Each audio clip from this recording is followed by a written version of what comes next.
Well, despite strong travel warnings in place for visiting Iraq, one brave adventurer is defying them. He wants to showcase what he says is breathtaking beauty and warm cultural traditions there. Irish author and documentary maker Leon McCarron is helping locals in the autonomous region of Kurdistan to develop hiking routes for travellers.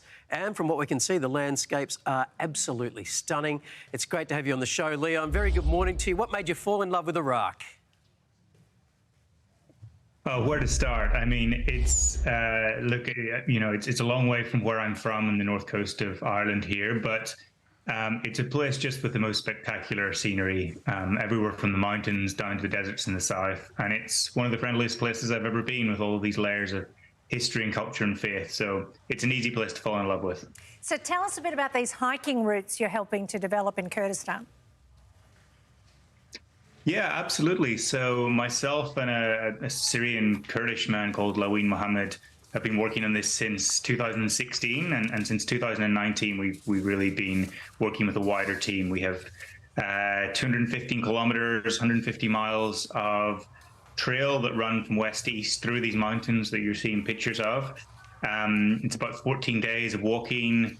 At the end of each stage, there's a homestay to stay with local families. The local community act as guides. And it's a way to walk through this landscape that has seen a lot of conflict and hardship in the past, but one that is moving out of that and towards a brighter future. And so it's a project that is, I'm a part of, and I'm very proud to be a part of it, but it's also owned and driven by the local community, who really want to welcome people from near and far to see the amazing place in which they live. Leon, do you feel like you're smashing perceptions that Iraq is unsafe? Yeah, and I think it's a very fair perception for a lot of people to have. In Australia and in Ireland, in Europe, where I'm from, it's what we've heard, and there's been very good reasons for it. I would encourage everyone to think very keenly about Iraq before they go, but it is a place that's really changing, and particularly the Kurdistan region, which is semi-autonomous. It's a place that has had a very distinct recent history from the rest of Iraq, and it's a very safe place to be. The city Erbil, where I live normally, has thousands and thousands of foreigners from all over the world who are working there in different capacities and who get out and enjoy the mountains and the other things that there are to see there. So it is a place that can be enjoyed very safely. It's stunning terrain. What are some of the hurdles you've come up against trying to get these treks up and running? Well, it's something I love. I've spent the last 15 years or so going on expeditions around the world, and it's been great to be able to settle somewhere and really get to know a new place like this. To begin with, we just spent a few years mapping out all of the old trails. So we'd go to local communities and ask, where do people walk? Where did your grandparents walk? Where do people take the animals? Which routes did they use? And then we'd hire people and follow them up and over the mountains.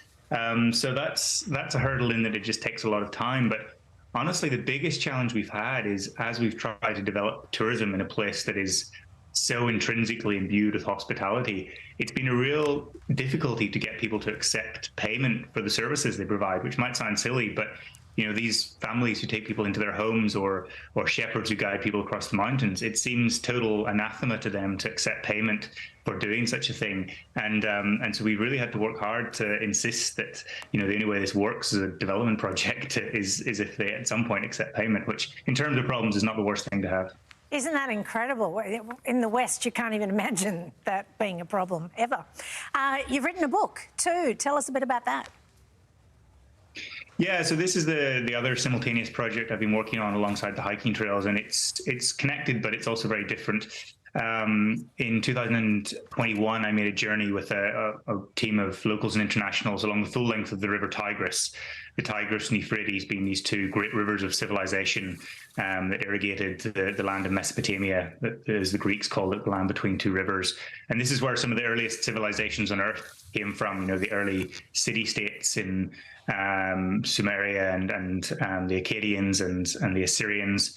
And so it was a journey along the river to look at the 12,000 years of human history there, but also the environmental challenges that this great river is facing in this day and age. What a land of absolute beauty. Thank you so much for sharing all of your adventures. It'd be awesome to go there one day. Love it. Thanks, Leon. It's been a pleasure. Thank you so much. I hope you make it to Iraq. You're always very welcome.